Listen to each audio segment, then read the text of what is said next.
আমার 3 দিন আগে দেয়া কলমি শাকের পটের অবস্থান আপনাদের সাথে শেয়ার করব। আশা করছি আপনারা উপর দিক থেকে দেখেই বুঝতে পারছেন শাকগুলোর অবস্থান কি। আসসালামু আলাইকুম, স্বাগত সবাইকে Laboni kitchen cooking and gardening এ। আশা করি আপনারা সবাই ভালো আছেন। আজ থেকে পুরোপুরি 3 দিন আগে কলমি শাকের বীজের জার্মিনেট করে আমি এই পটে দিয়েছিলাম, দিয়ে একটি ক্লিন ফ্লেম দিয়ে রেখেছিলাম গ্রিন হাউসের মতো। একটু লক্ষ্য করলেই দেখবেন কতটা ময়েস্ট আছে। এই যে দেখুন পানিগুলো, তো আমি আপনাদের সাথে নিয়ে কিন্তু এই যে আমার গ্রিন হাউসটি ওপেন করছি এবং আমি আমার গাছের অবস্থান দেখাচ্ছি। একটু লক্ষ্য করলেই দেখতে পারবেন মাশাআল্লাহ কত দারুণ ভাবে আমার কলমি শাকটি উঠেছে এবং একেবারেই কিন্তু গাদাগাদি হয়নি। আমরা যেভাবে দিয়েছিলাম দারুণ ভাবে খুবই সুন্দরভাবে সেপারেট ভাবে উঠেছে। এখন আর তেমন এগুলো নেড়ে বোনার কোনো প্রয়োজন নেই, এখান থেকে দারুণ ভাবে হতে পারবে।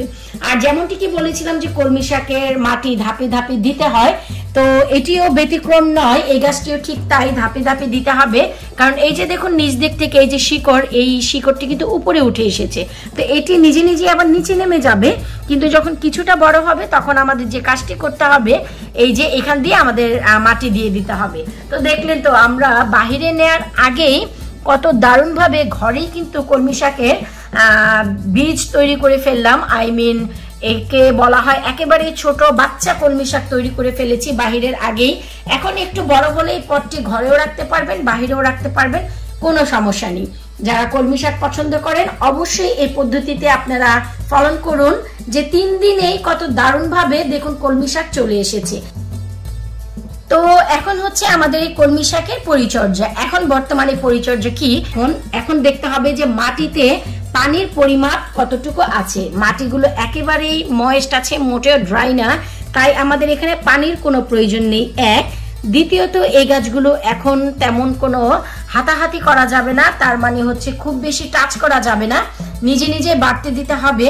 আর আমি যে সময় গ্রিন হাউসটি ওপেন করেছি একটু লক্ষ্য করলেই দেখবেন এ পাশে কিন্তু কোনো রোদ নেই, একেবারেই আমি ছায়ার ভিতরে ওপেন করেছি। যদি খুব রোদের তাপে গ্রিন হাউস ওপেন করেন সাথে সাথে গাছগুলো কুকড়ে যাবে, নষ্ট হয়ে যাবে। আর গ্রিন হাউসটি ওপেন করার পরপরই এটি একটি ছায়া জায়গায় রাখতে হবে যেখানে রোদের তাপ আছে কিন্তু রোদের সূর্যের আলো সরাসরি নেই। তো সেই জায়গায় রাখলে গাছগুলো খুব দারুণভাবে বাড়তে পারবে।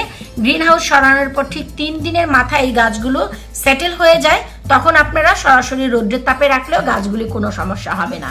আর গাছগুলো যেহেতু অনেকটাই সেপারেট আছে তাই এগুলো নেড়ে বোনার কোনো দরকার নেই। যদি আপনাদের ইচ্ছে হয় মেন মাটিতে দেওয়ার, এই গাছগুলো যখন আধা হাত হবে তখন আপনারা এখান থেকে কিছু কিছু গাছ তুলে মেন মাটিতে দিয়ে দিতে পারবেন। তাছাড়া এই গাছের জন্য এখনই কোনো খাদ্যের প্রয়োজন নেই বা কিলারের দরকার নেই, অ্যাটলিস্ট 1 ফুট হওয়ার আগ পর্যন্ত তো নয়। আশা করব কলমি শাকের এই ভিডিও আপনাদের ভালো লাগবে। যারা নতুন ঝটপট আমার এই পদ্ধতি ফলো করে বানিয়ে নিন। আমি একেবারে শুরু থেকে সবগুলো ভিডিওর লিঙ্ক এই ভিডিওর নিচে দিয়ে দিব, আপনারা চাইলে দেখে নিতে পারেন। কারণ কলমি শাক পছন্দ নয় এমন বাঙালি ভাই কমই আছে। তাছাড়া শাক, সবুজ শাক কার না পছন্দ। বিদায় নিচ্ছি আজকের মতো, পরবর্তী কোনো ভিডিও দেখার আমন্ত্রণ জানিয়ে আল্লাহ হাফিজ।